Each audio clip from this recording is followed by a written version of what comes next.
want to thank everyone for joining us today. We're so thrilled that so many of you have turned out to join us today. We're very excited to be here talking about curating the perfect college list, and have a lot of great information to talk to you all about. My name is Hallie St. Germain. I'm on the student success team here at Quad. And before I introduce you to our panelists, I just want to give you a quick intro on who we are at Quad. So we're a college admissions consulting company, and our team is comprised of former college admissions officers from the nation's top universities. They all bring a very unique insight into what the most selective schools are looking for in applicants, and have just a great insider scoop that they're willing to share with all of us. Our team has been supporting students for more than 14 years, and we work with students starting from grade 6 and all the way through grade 12, through all aspects of the application process, from building their profiles, selecting extracurriculars, to studying for the SATs, writing essays, and finally applying to colleges and applying to scholarships and working through all of the nuances involved there. So luckily for us, we have two of our top consultants with us today, Mary and Ariana, and I'll introduce them quickly. Mary Banks is here with us, and she is just a wealth of information around all things admissions. She's been an essential resource to students for more than 40 years and has worked in admissions at the undergraduate and graduate levels at schools like Columbia and NYU. Thanks for being here, Mary. We're thrilled to have you. I'm thrilled to be here. Yeah.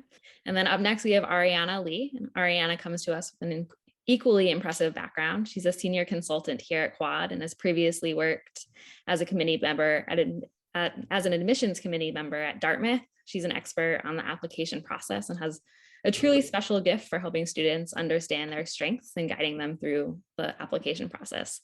Thanks for being here, Ariana. Thank you both for having me. Yes. So now that we have some introductions done with, we'll spend the next 35, 40 minutes going through some of the questions that we get asked on a daily basis, and get some great insight from Ariana and Mary. And then we'll take some time at the end to do a Q&A. So if you have any questions that come up, feel free to pop them in the Q&A box, and we'll get to as many as we can in a little while. So to start things off, Mary, I'd love for you to tell us a little bit about why the school selection process is so important and essential. I think everybody who is in attendance here would agree with you. The school selection process is critical, and we don't want to make too many mistakes, one or two possibly, but when we're applying to schools, we need to take into consideration, my colleagues gave me this information, there's almost 8,000 schools that you could consider. I think that that's a daunting number, and one of the things that we are working on with you is to bring that down to a reasonable number, which I think is somewhere around 8 to 10. And your list should be composed of schools where you're pretty sure that you stand an excellent chance of getting in. And I always start there.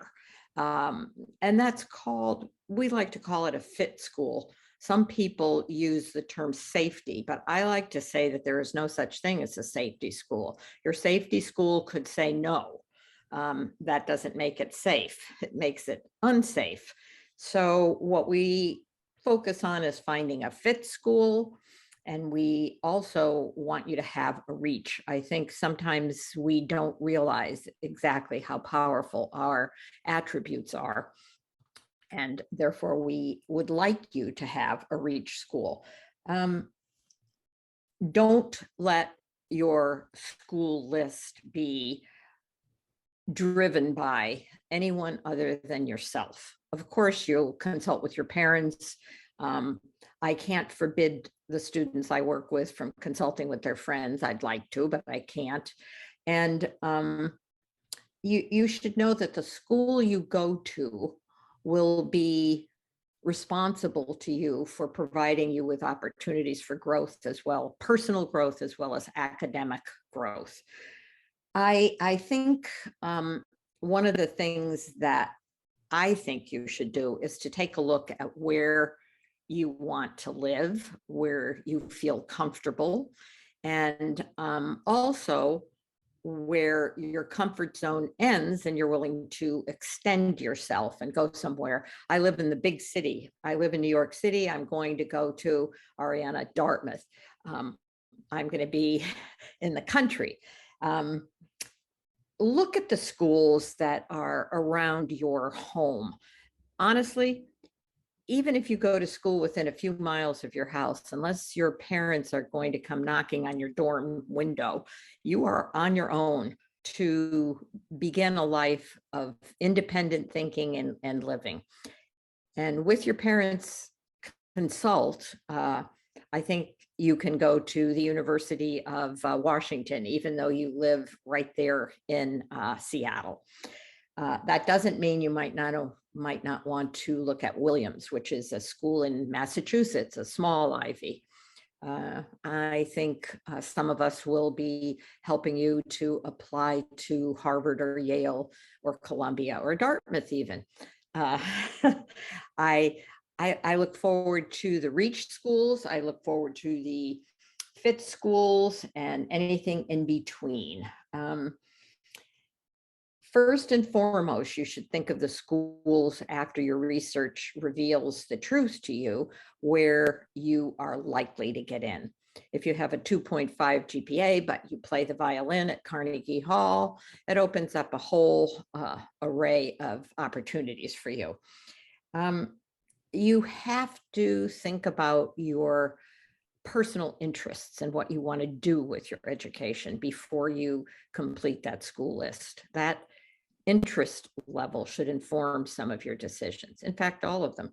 And the culture of the school. Every school has a different culture. I've been to so many schools, and some I feel an immediate affinity for, and others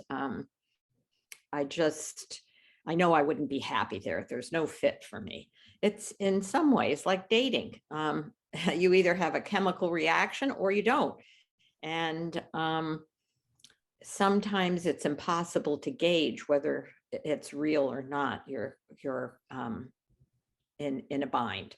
But I think having a counselor who can reach out to you with specifics and help you specifically is an important part of the whole admissions process.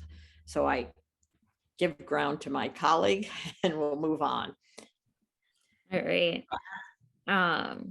So from that kind of background, Ariana, let's hear a little bit about the best way to build a college list. I know there's a million different ways you can go about this, and different students need different things, but kind of in your perspective, what's kind of the tried and true method? Absolutely. Similar to what Mary said, each person is as unique as their thumbprint, right? Like, you should build your college list to that personalization, that uniqueness, and not what your friend or someone you know their college list is. So the best way to build a college list is, one, to look at the programs and things of interest that you already have. If you're looking at programs that are more specialized, like BSMD or different audition type of programs, like maybe with performing arts or athletics, something of that niche, you would build a college list a little differently. You might expand outside of that 8 to 10 school list, and may add even more to your list, because all of those schools programs are very difficult to get into. So I would say, building a college list, you start with your interest, as well as looking at, do I have a chance of getting in? Making sure that you include schools that are fits to you, have a healthy balance of safety and fit and target, as well as a few reach schools as well. When we talk about reach schools, we look at schools that are more difficult to get into based on your current GPA or test scores. It exceeds what you currently have. As we look at targets, it's on track, it's on par. The average accepted SAT, ACT, or GPA is on par with what you already have or within that particular range. And then if we look at fit schools, your GPA and test scores exceed that of what is typically accepted at that particular school. So you want to make sure that your lists have a healthy mix of both, but primarily targets and of course fits as well. Less so on reach, because if we put all of our eggs in the reach basket, then you might be a little bit disappointed, with what shakes out. So you want to be safe and strategize correctly. Yeah, I think strategy is kind of a very critical part of building the school list. It's not a willy-nilly approach. Oh, I think I'll try this, I'll try.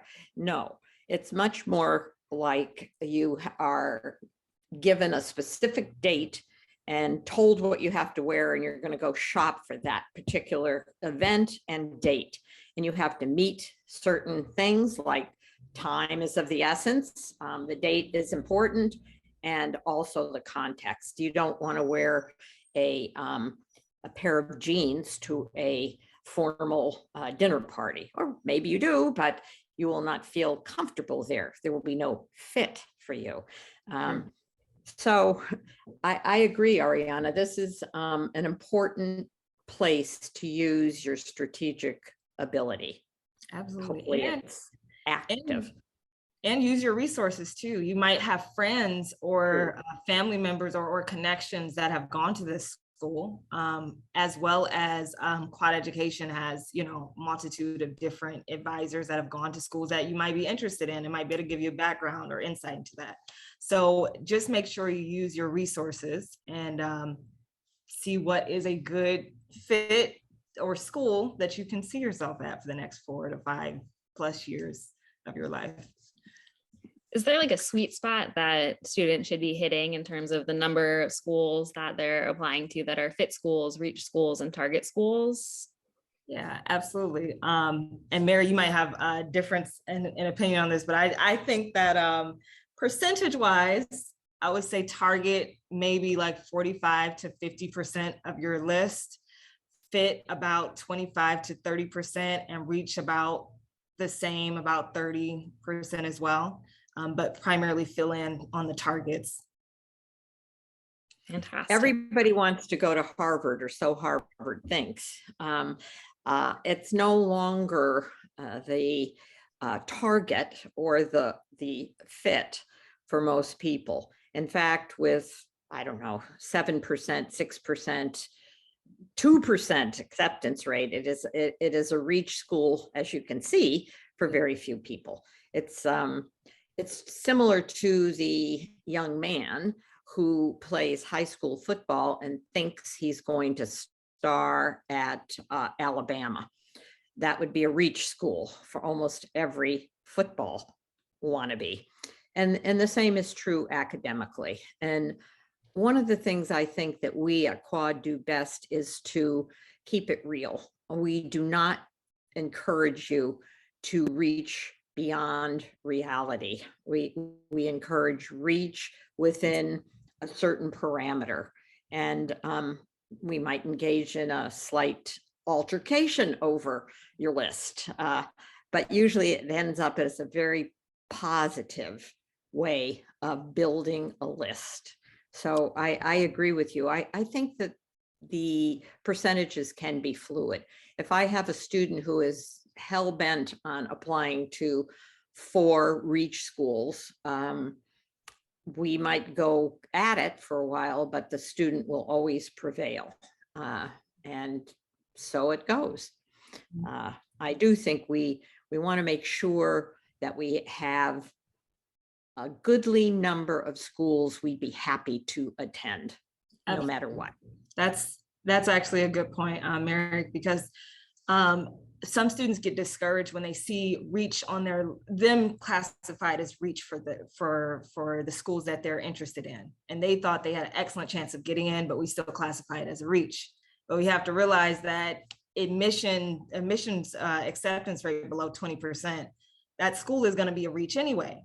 It doesn't matter if you are an all-A student excellent extracurriculars. Harvard is still a reach. It just doesn't matter in regards to that. So don't be discouraged by that, but strategize accordingly and be smart.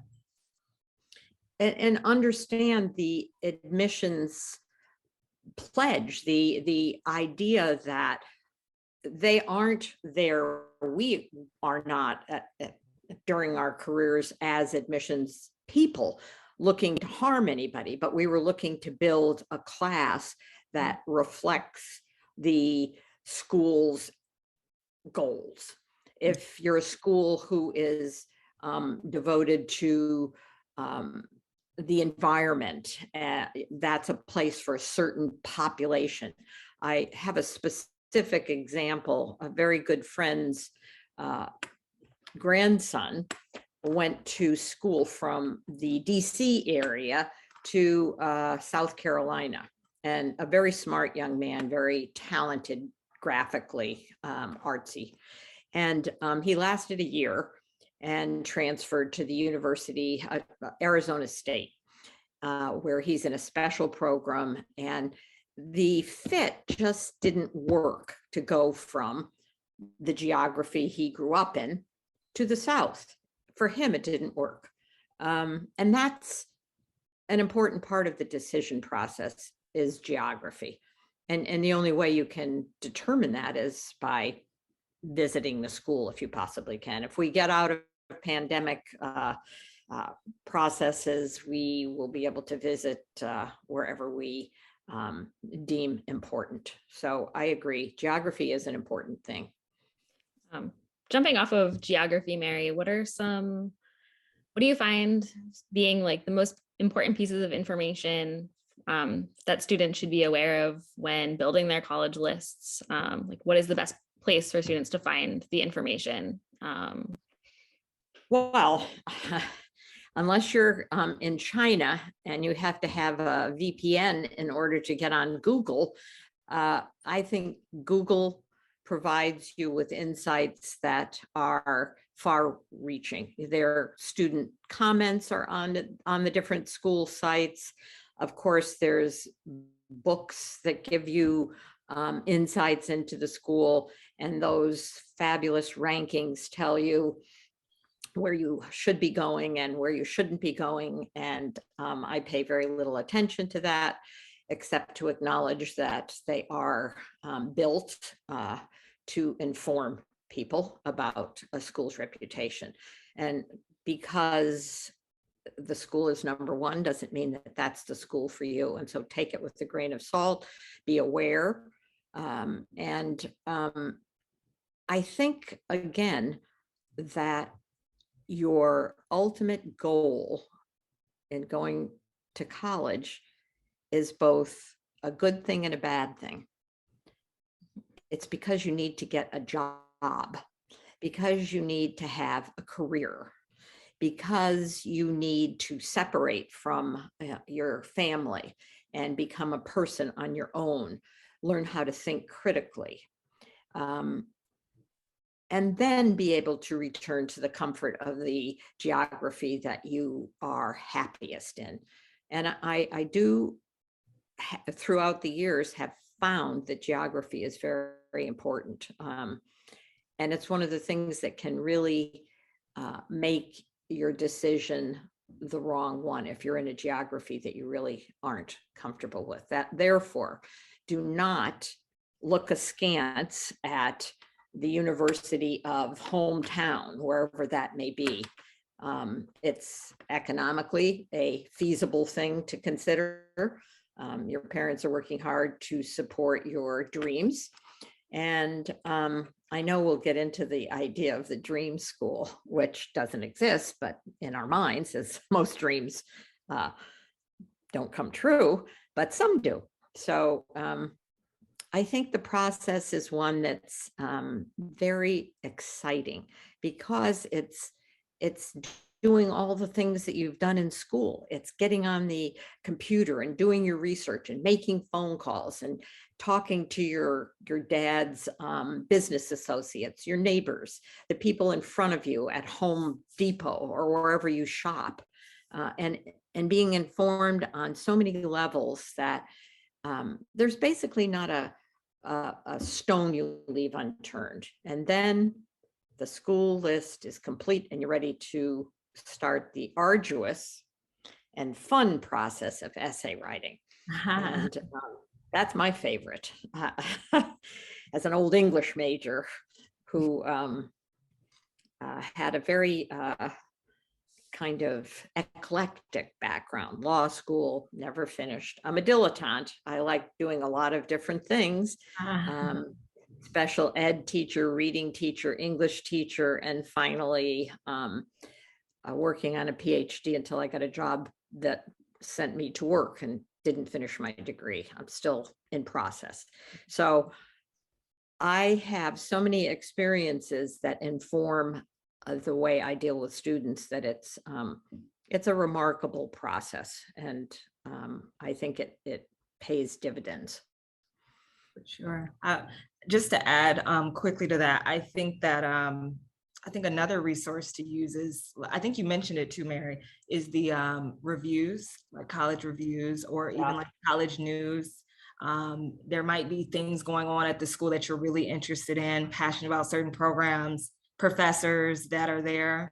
I try to talk, if you can get in contact with someone that's currently attending or that has attended, those are always helpful as well.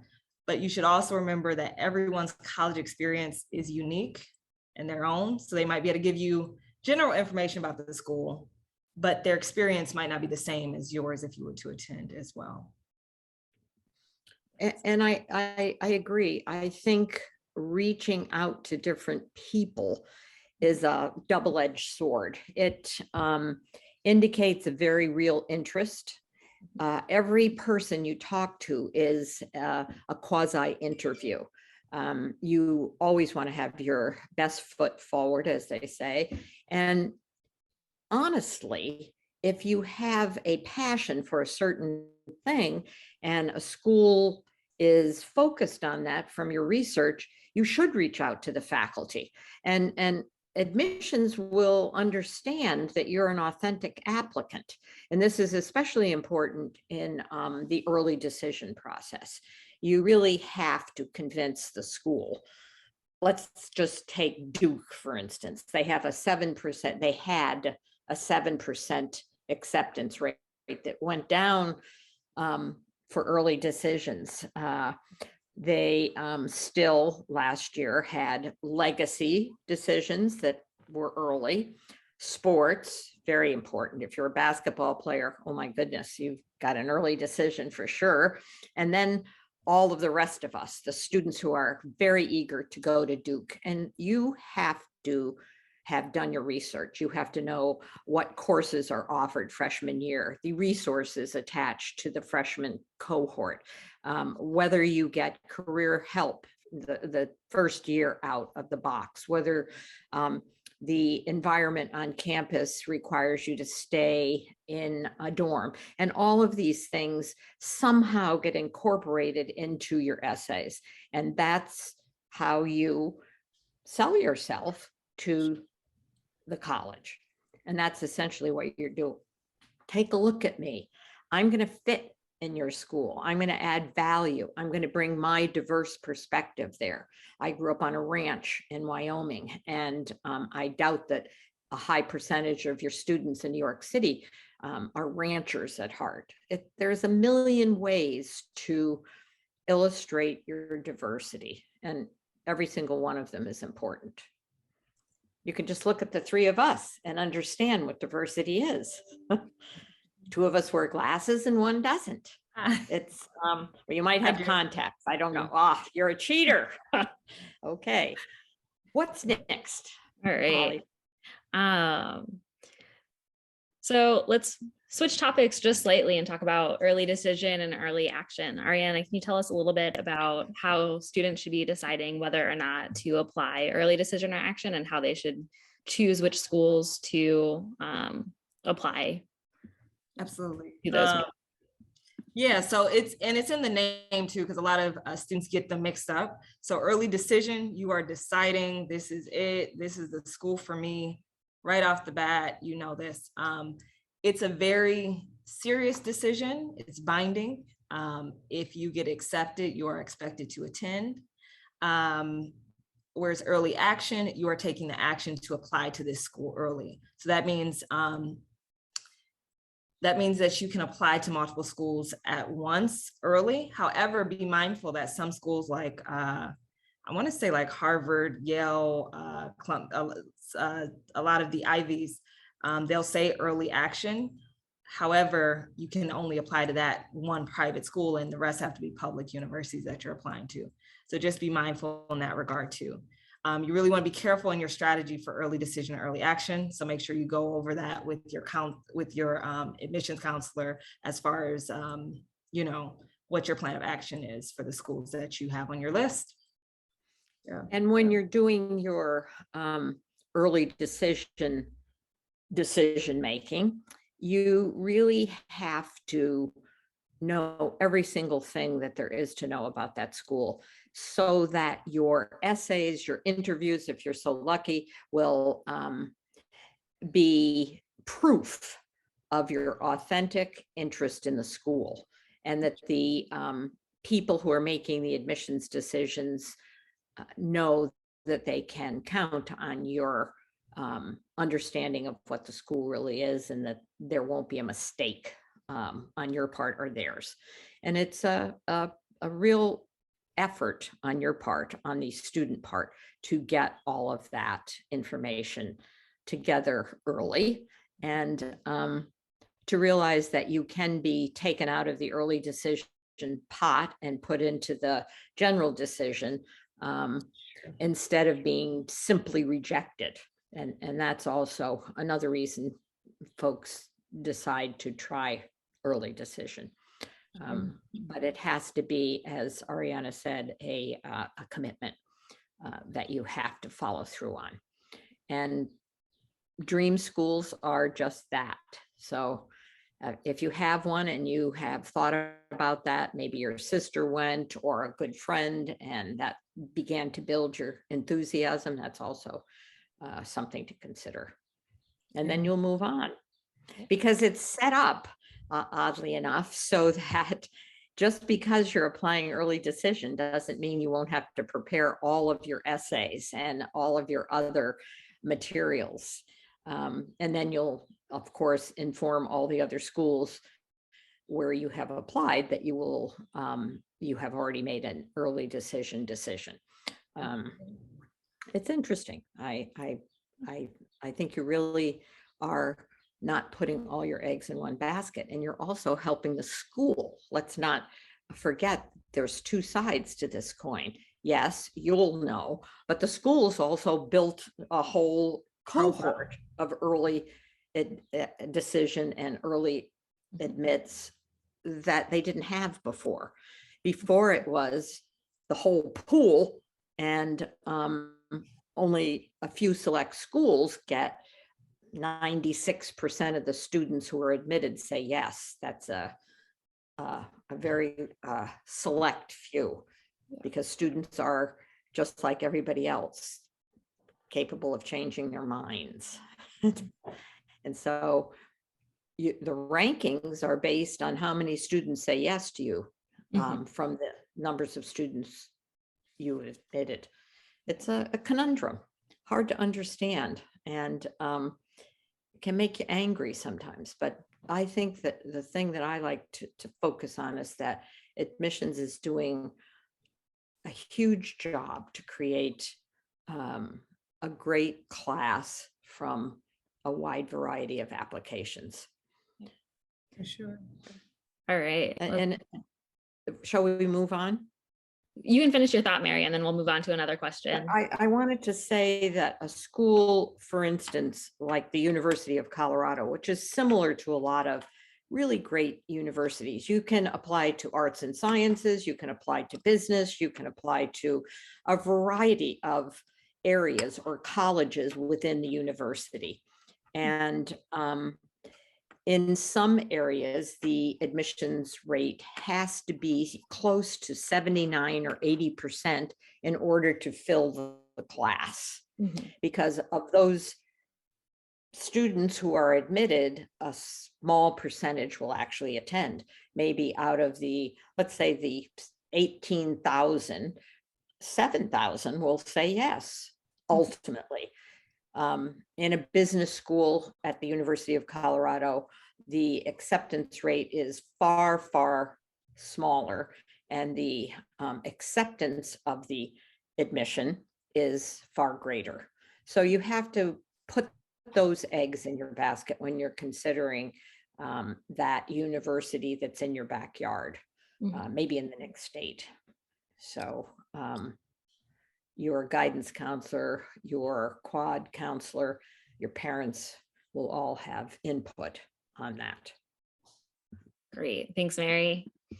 Ariana, can you talk a little bit about how COVID has changed the admissions landscape? I know COVID really threw a wrench in everyone's life and plans, and particularly high school students missed out on a lot of opportunities, but also students that started college or were applying to college at the start of it deferred and are now going back and attending. What can students at this point expect for upcoming applications?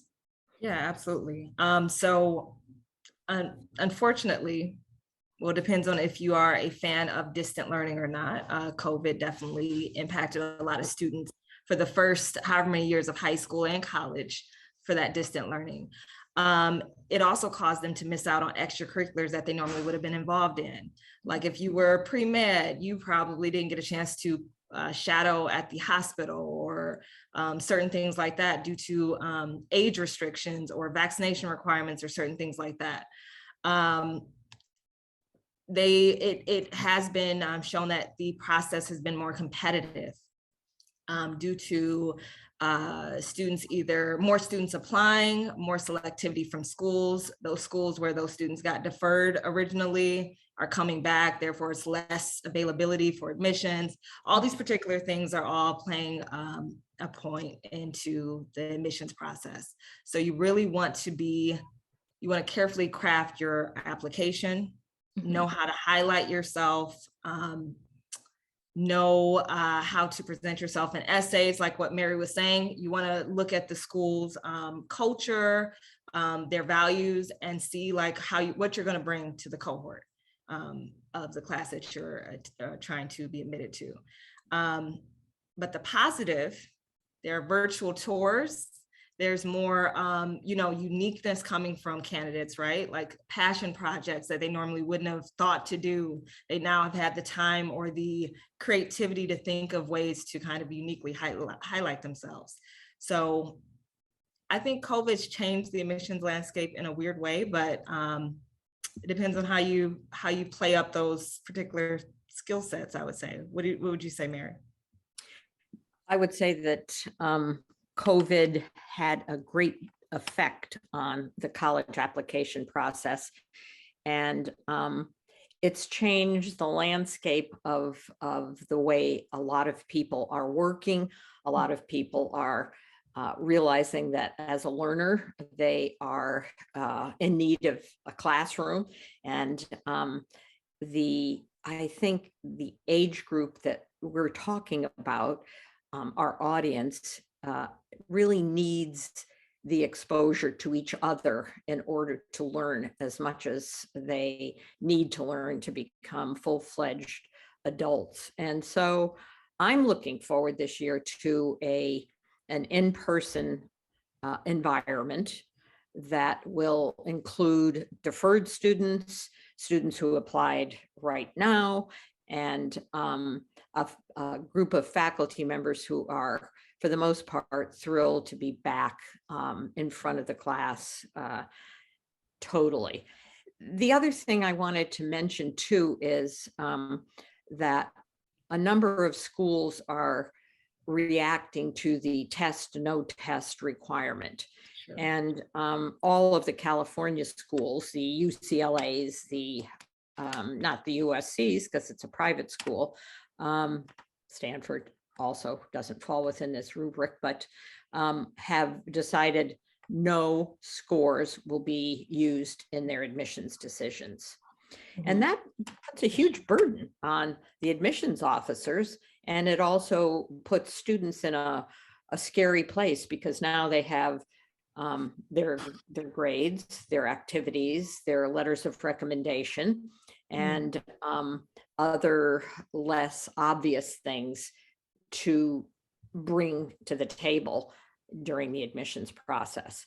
And I think it takes away from the reliance on, well, I had a perfect 36 on the ACT.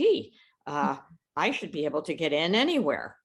Well, we don't take the ACT anymore or the SAT, Johnny. So you're going to have to give us a whole plethora of other things, reasons that we want to accept you. So I think that we're walking into a new territory.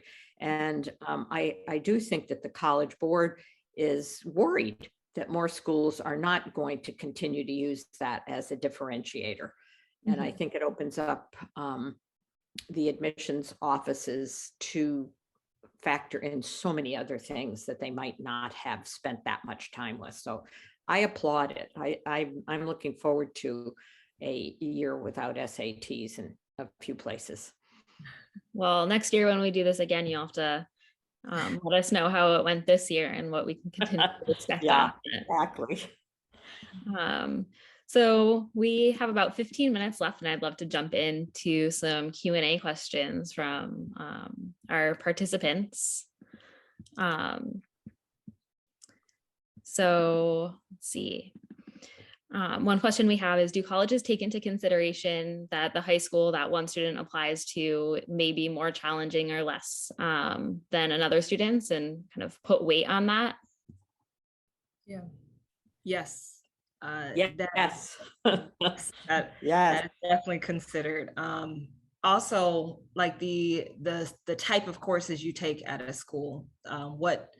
If you're only taking one AP, but the school offers a plethora of AP courses, and that's considered the most challenging, admissions officers also look at that. Are you taking the most difficult courses offered to you? And what's your GPA? Where do you fall amongst this type of school and where it's ranked, and those particular factors too.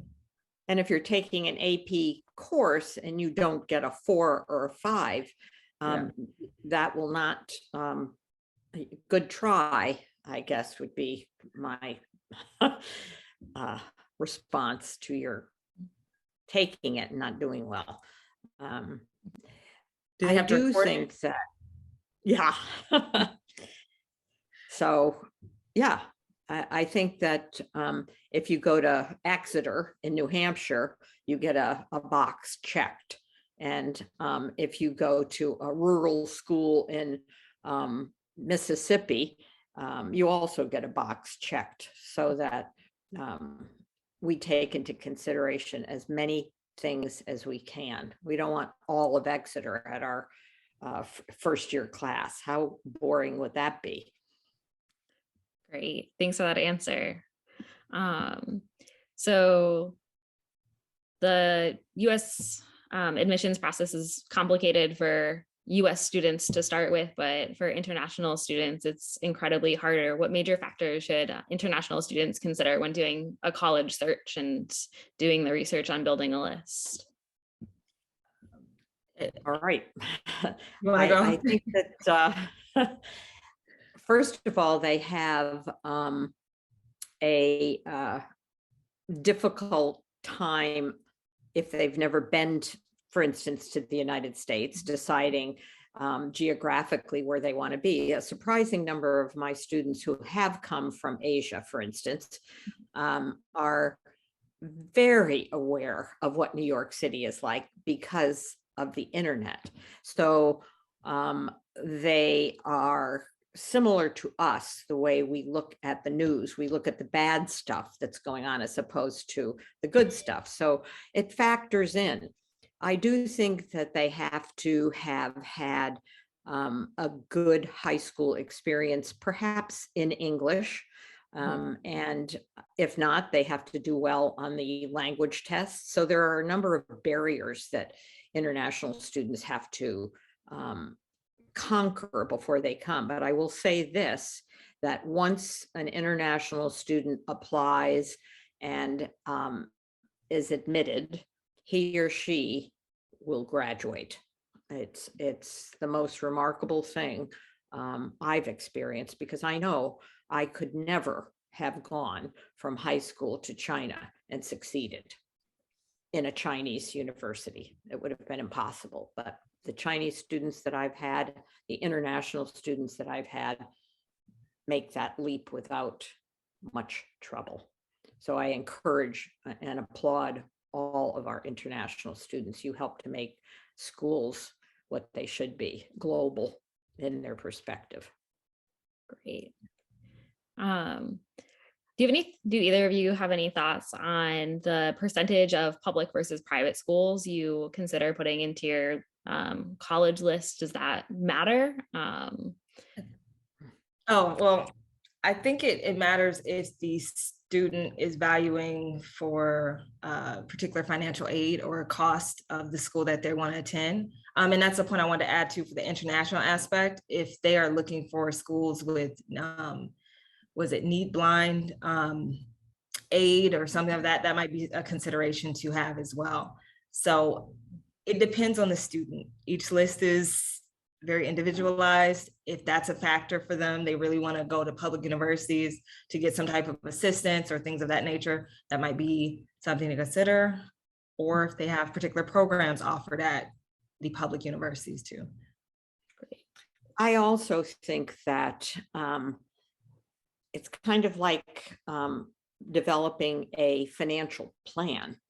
And if you stick to the plan and you really are informed about what you're doing, where you should put your assets in equities and you should have a few bonds and blah, blah, blah.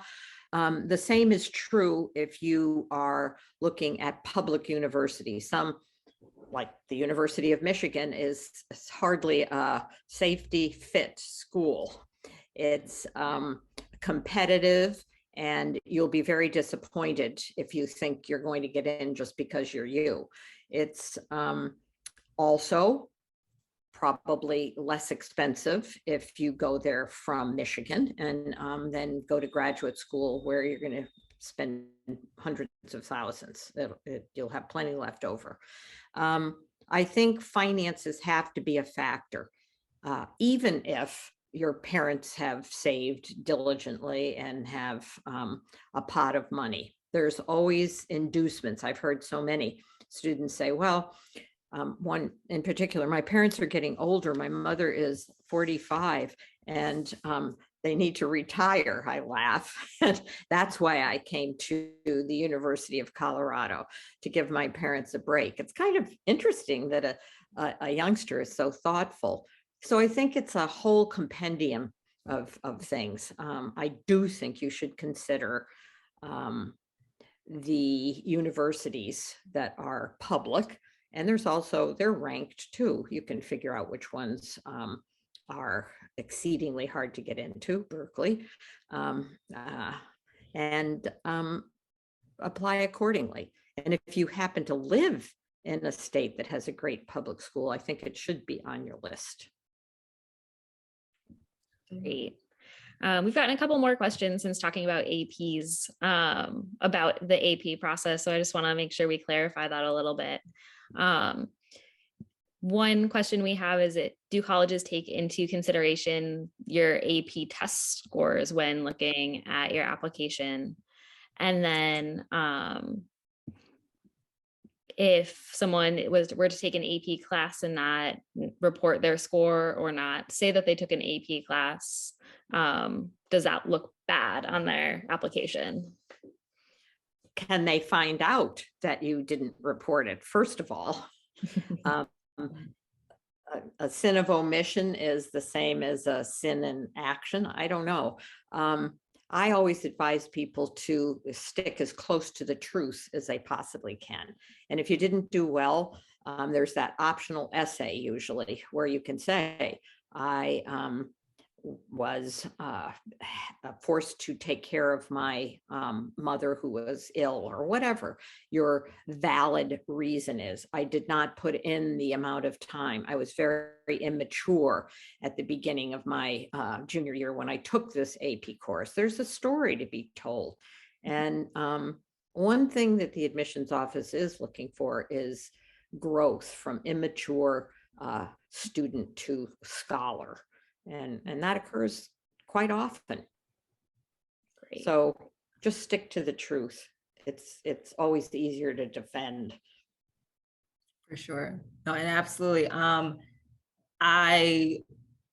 If you received a 1 or 2, I don't know, I'm going to differ on Mary and say, if you did excellent in the class, but you did not do well on the test due to, and it might be best to still report it, of course, I agree. However, definitely have that explanation, maybe even a letter of recommendation. I don't know, something that really fully emphasizes why you did the way you did, if you're going to report it.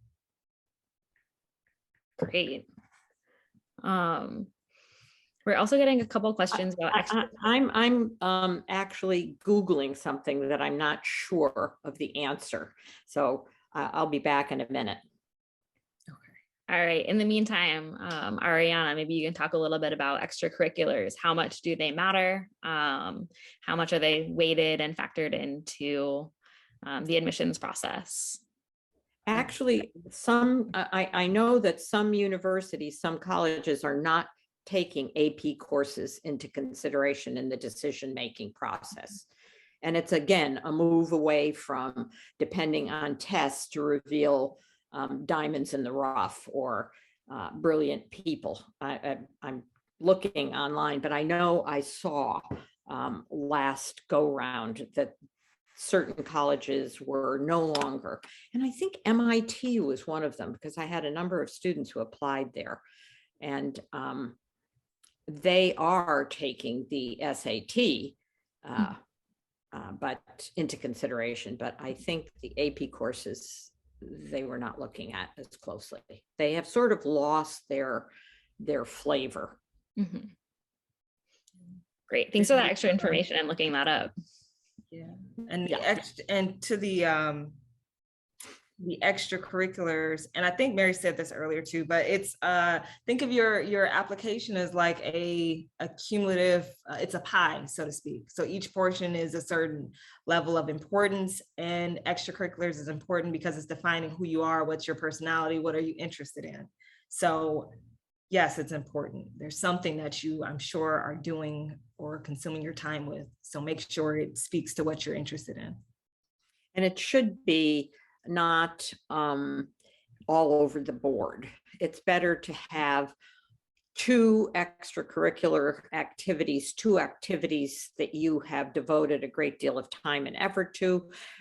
Perhaps you developed a club, and it's better than saying, I was in the chess club, I played the piano, I also played the violin, I sing, I dance, and I do it all over the place. That person is not going to ring true. They're a dilettante, they're all over the board and don't do it. Have a focus. And you still have time to develop a focus, whether you are in 6th grade, as Ariana mentioned, or whether you're actually a junior and ready to put the pen to the paper, the person that's applying now. You have a chance to become authentic. Definitely. Don't pick up 30 extracurriculars your senior fall and trying to, let me hurry up and fill up my time. It's, you don't want to do that either. So just stick to, yeah. That's all great. Any more questions?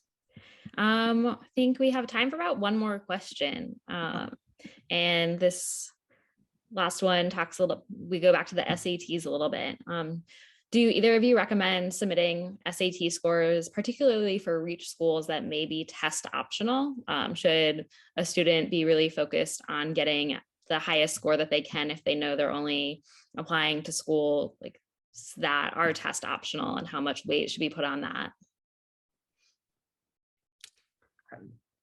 Well, I think excellence is an important thing in every application that you make, whether it's for a job or to get into school. And if it's test optional, they're going to look at your test scores.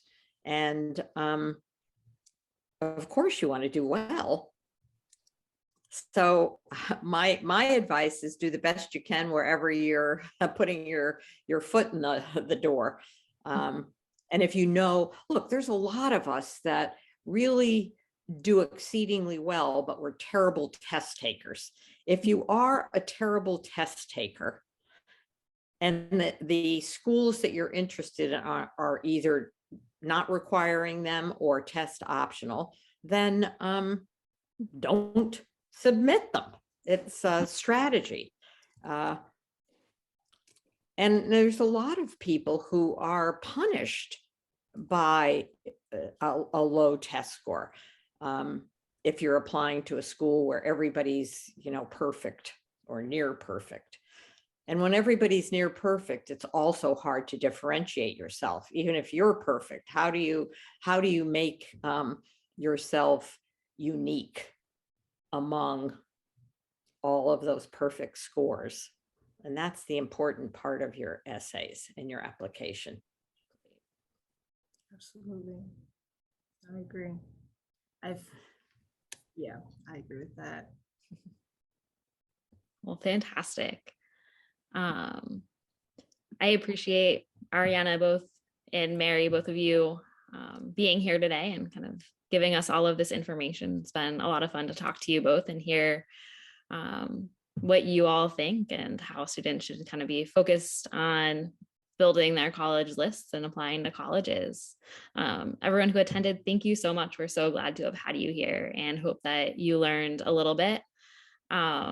Feel free to reach out to us at Quad Education if you have any questions. Our email is on our website as well as in the emails that you received about this webinar, and we can't wait to hear from you and wish you all the best of luck in the future.